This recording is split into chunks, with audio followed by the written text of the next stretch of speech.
Nobody heard it coming. No declaration, no warning shot, no breaking news alert that gave the world even 30 seconds to prepare. Just a flash of light over the outskirts of Tehran. And then, for 47 excruciating minutes, absolute silence from one of the most surveilled governments on earth. Iran's state television cuts to static. Senior officials stop answering phones. The Supreme National Security Council fails to convene.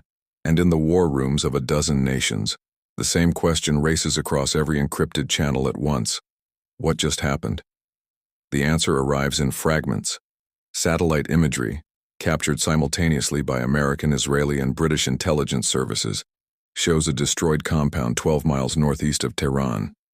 A facility so classified that its coordinates didn't appear on any commercial map.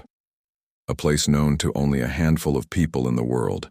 One of those people was Ali Khamenei, Supreme Leader of the Islamic Republic of Iran, the man who commanded the world's largest state-sponsored proxy network, the man who held the final word on Iran's nuclear program, the man who, for 35 years, was the most powerful and most protected figure in the entire Middle East. He is gone. No group claims responsibility.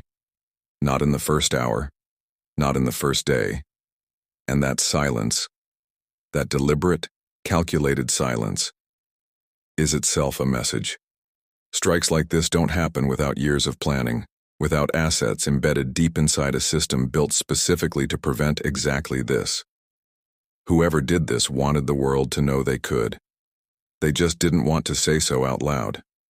Washington issues a statement of vague condolences. Israel's government says it is monitoring the situation. Both answers are so carefully worded, they say everything without saying anything at all. Meanwhile, Iran is already moving.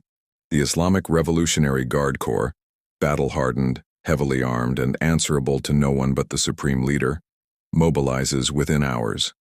Proxy forces in Iraq, Syria, Lebanon, and Yemen go to high alert.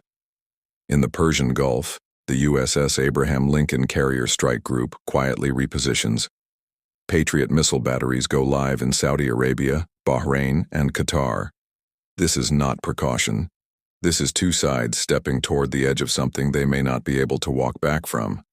Then comes the broadcast, aired simultaneously on state television, on encrypted militia channels, and on satellite feeds reaching 20 countries.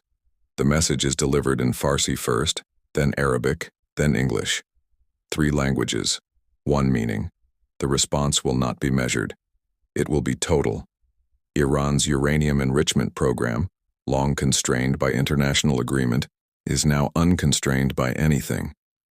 Intelligence estimates put weapons-grade capability at weeks away. A nation in grief, a nation that believes it has been attacked, a nation with its hand already on the lever, is the most dangerous nation on earth. Historians will tell you the world has stood at this edge before. In October of 1962, the Cuban Missile Crisis brought 2 superpowers within hours of nuclear exchange before a back-channel phone call pulled them from the brink. In 1973, the Yom Kippur War nearly dragged American and Soviet forces into direct combat before quiet diplomacy intervened. Even in January of 2020, after the U.S. strike that killed Iranian General Qasem Soleimani, both sides found a reason to step back. But every one of those moments had something this moment does not. Someone on the other side willing to answer the phone. Tonight, the most powerful man in Iran is dead. His successor is unknown. His military is already in motion. And the world, holding its breath, watching the smoke rise over Tehran, is waiting to find out whether history rhymes one more time or finally breaks. Some fires go out on their own.